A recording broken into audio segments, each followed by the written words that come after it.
La lucha de los segundos pilotos es una lucha silenciosa, ya que son los pilotos más solos en la categoría, castigados y minimizados en cuanto a apoyo y reconocimiento, con el único papel a desempeñar en sus respectivas escuderías de apoyar al primer piloto. Por eso sus victorias son doblemente disfrutadas por ellos. Por eso la frustración y la inequidad los lleva a veces por el camino de la rebelión, en una constante lucha por la validación, por reconocimiento, fenómeno que se agudizó en la era híbrida y ha afectado a poco más de un cuarto de pilotos de la parrilla cada año. La Fórmula 1 es un deporte, pero también es un espectáculo en función de un negocio, donde a mejor desempeño, mejor será la aportación de capital para cada escudería, las cuales tienen estructuras muy parecidas en sus justas proporciones. Todas cuentan con team principals, asesores, pilotos, ingenieros, mecánicos, constructores y personal de servicio. Al ser un espectáculo debe haber estrellas protagonistas, aquellos que dan la cara de manera pública.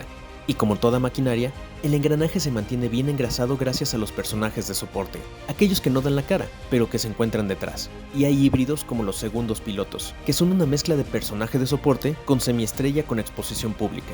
La principal diferencia entre escuderías la encontramos en el trato que dan a sus segundos pilotos. Si analizamos la tabla de abajo hacia arriba, de la peor escudería a la mejor, veremos que conforme ascendemos se va notando cada vez más la distinción entre primeros pilotos y segundos pilotos. En las escuderías más rezagadas es casi inexistente esta distinción, y en las escuderías líderes se manejan incluso de manera abierta dichos títulos, generando un estigma sobre aquellos que reciben este nombramiento. Nadie habla del estado mental con el que tiene que contar un segundo piloto al ser contratado para tales fines, ya que nos encontramos con una manera moderna de vasallaje. Ser contratado sabiendo que serás un segundo piloto no debe ser fácil. Entenderíamos que lo anterior se diese tomando en cuenta el desempeño de los pilotos, por lo que la distinción se debería ir dando a lo largo de la temporada y no de facto desde su contratación, como lo han vivido muchos pilotos. Tal fue el caso de Sergio Pérez en 2013 al ser contratado por McLaren Mercedes para ser el segundo debajo de Jenson Button, siendo también el caso del joven Valtteri Bottas que debutaba con Williams. Y como lo mencionamos anteriormente, en equipos no líderes de la tabla no se cuentan con estas distinciones tan marcadas, por lo que el joven Bottas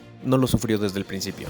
El hecho de no contar con esa lucha interna en Williams permitió que Bottas compitiera en mejores condiciones contra su coequipero Felipe Massa en la escudería británica. Ese mismo año nos mostraba otros casos de segundos pilotos o Mark Webber tratando de resaltar debajo de un Sebastian Vettel multicampeón por Red Bull, situación que cansa muchas veces a los pilotos y terminan claudicando en sus intentos por obtener reconocimiento dentro de sus escuderías, y migran a otros equipos muchas veces de tabla media para abajo. El mercado de pilotos se mueve constantemente, y muchas de las ofertas sobre la mesa son buscando escuderos viables y convenientes para los nombrados pilotos top. Los que serán segundos pilotos aceptan en la mayoría de los casos, ya que las escuderías se sirven de pilotos que vienen de equipos en crecimiento, y para los pilotos en cuestión representa esto una mejora en muchos sentidos, incluso el sueldo. Pero un piloto B o segundo piloto siempre guardará la ilusión de poder luchar para ser tomado en cuenta. Lo que ocurrió en 2014 con Ricciardo, al rebasar en el campeonato de pilotos al campeón defensor Vettel. El panorama en Mercedes no cambiaba con un Rosberg a la sombra de Hamilton, y Bottas por fin despuntaba sobre Massa. Los años de despegue de los segundos pilotos podríamos decir que fueron 2015 y 2016, ya que Bottas se establece como piloto líder en Williams sobre un colérico Felipe Massa. Pérez logra mejores resultados que Hülkenberg para Force India, y un recién llegado Daniel Kvyat rebasa a un Ricciardo que justo intentaba colocarse como primer piloto en Red Bull. El inicio de las frustraciones para él comenzaba, y para quien la frustración alcanzaba su límite, era para Rosberg, ante un nuevo campeonato de Hamilton sin poder brillar y sintiendo a todo y a todos en contra. Por lo que en 2016 Rosberg se revela ante su escudería, provocando el descontento de la directiva de Mercedes, que muy a su pesar lo corona como campeón al final de esa temporada.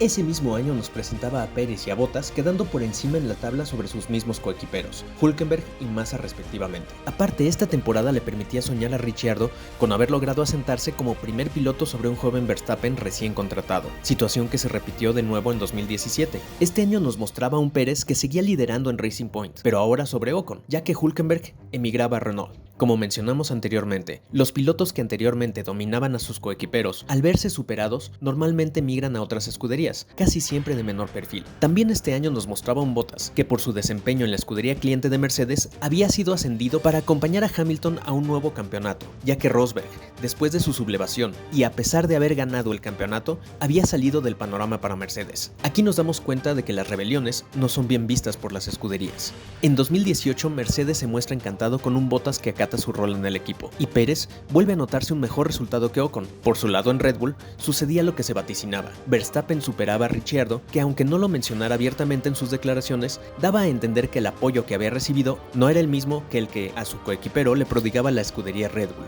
situación que lo haría emigrar a Renault en 2019. Justo este año nos presentó a un Bottas que descubría que aún siendo un segundo piloto, contaba al inicio de la temporada con las armas suficientes para pelear por un campeonato. Este año Bottas se colocaba como líder en puntos sobre Hamilton, que no tardó en recuperarse tras recibir el apoyo de su escudería, con preferencia en actualizaciones y mejoras para el monoplaza, aparte de estrategias mejor estructuradas. De esa manera una escudería somete, doblega y apacigua el fuego que puede gestarse en el pecho de un segundo piloto. En este mismo año, en el garage de Red Bull, se entraba en un frenesí por encontrar a un escudero conveniente para acompañar a su joven promesa Verstappen a un campeonato. Pero los pilotos probados, Gasly y Albon, no rendían de una manera correcta al ni siquiera acompañar en posiciones a Max. También nos mostró a un Pérez que seguía consiguiendo mejores posiciones que sus coequiperos, y este año tocaba el turno para Stroll. Tras varios años de liderar al equipo, lo lógico hubiese sido que se le reconociese como primer piloto, pero los planes del dueño de la escudería eran otros. Aunque mantuvo a Pérez hasta el 2020, en lo que Lance Stroll, su hijo, se hubiese fogueado lo suficiente.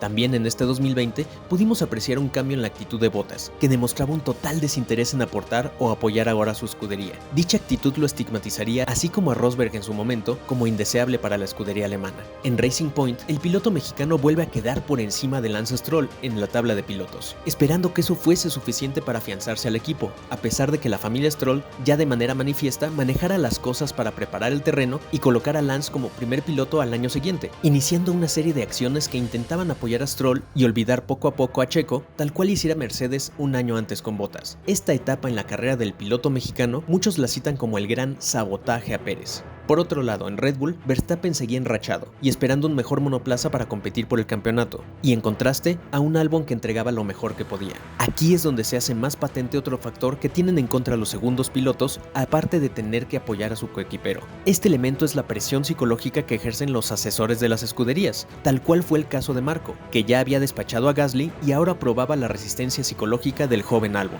Y tal cual estaba previsto, antes de iniciar la temporada 2021, la salida de Pérez se da de manera escandalosa al ser sustituido por un Vettel que también se rendía en Ferrari al notar que el joven Leclerc sería apoyado como primer piloto. El patrón se repetía, los veteranos claudicando ante jóvenes promesas que los colocarían en la posición de segundos pilotos y entrando a escuderías medianas para ser líderes en sus nuevas escuderías de nuevo, pero con desempeños pobres que los preparaban para el ocaso de su carrera. Tal parece que los pilotos, al haber probado las mieles de liderazgo en un equipo, posteriormente le rehuyen a ser degradados como segundos pilotos. El panorama oscuro y hasta cierto punto aterrador de la Fórmula 1 lo vislumbramos al mostrarnos a unas escuderías que a veces se olvidan que los pilotos, principalmente sus segundos pilotos, son también humanos, son estresables y son agotables. El deporte no solo exige que al ser miembro de una élite compuesta de tan solo 20 humanos que llevan sus cuerpos al límite para lograr resultados, también cuentan con una psique que se puede romper. Y este límite lo hemos presenciado con pilotos que, intentando ganar la validación de parte de su equipo,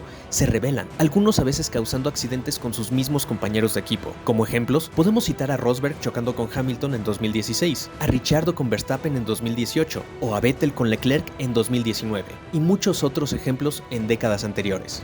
Los equipos intentan cada temporada apaciguar las aguas preparando el terreno para hacernos creer que le permitirán a sus pilotos competir libremente, aunque todos sabemos que a lo largo de la temporada los monoplazas se modificarán con la preferencia a uno de los dos pilotos, que habrá estrategias diseñadas para que se cumplan ciertos calendarios, que las mejoras serán probadas en uno y no en los dos monoplazas, y que se harán presentes tarde o temprano las odiosas órdenes de equipo, y que la única manera de apaciguar las aguas estará en manos de sus segundos pilotos que deberán saber escoger sus batallas, saber cuándo sacar jugo de las situaciones y en otras cuándo agachar la cabeza. Muy a pesar de los bombardeos a los que se ven sometidos, estos héroes sin comodidades, al no romperse, nos pueden ofrecer las alegrías más grandes al ser fans de este deporte, como sucedió en el Gran Premio de Turquía en 2021, donde vimos uno de los desempeños más encomiables por parte de los segundos pilotos, siendo el año debut de Pérez en Red Bull y el último de Valtteri Bottas en Mercedes. Este Gran Premio nos regalaba la postal de un Bottas subiéndose al más alto escaño del podio, ganando ganando su único gran premio en esa temporada y muy posiblemente su último triunfo en la Fórmula 1. Y a un Checo que, haciendo gala de sus armas, se imponía a un Hamilton aguerrido que luchaba por los puntos de un campeonato que sentía se le escapaba de las manos, ofreciéndonos una de las batallas más memorables y al límite del reglamento entre un campeón y un segundo piloto, con Checo subiendo al tercer peldaño del podio y relegando a Hamilton a un quinto puesto, ganándose el famoso mote de ministro de defensa. En este gran premio, tanto Bottas como Pérez aportaban para sus equipos no solo en puntos, sino a lograr los campeonatos. Checo ayudando a Max en el de pilotos y Bottas sumando muy buenos puntos para el de constructores. Los fans disfrutamos en gran medida este tipo de actuaciones, ya que el ver ganar al de siempre ya no tiene brillo. Es algo común. Ver ganar al no favorito nos llena de regocijo, porque ganan con una clara desventaja sobre los hombros. Dicho lo anterior, podemos darnos cuenta de que las pequeñas victorias, que suponen mejores posiciones de parrilla ante sus coequiperos, hasta el máximo logro, como un primer lugar, suponen victorias mucho más disfrutables para los segundos pilotos, porque suponen victorias en desigualdad de condiciones. Son David venciendo a Goliat. Son aquellos que se sobrepusieron no solo a las exigencias físicas y psicológicas de una carrera, sino a la presión social y mediática que pudo romperlos, pero no se doblegaron. Esperemos que sirva este video de homenaje para esos héroes silenciosos, los actores de soporte, los segundos pilotos. Si te gustó este video, suscríbete, pícale a la campanita para recibir nuestras notificaciones. Buena carrera.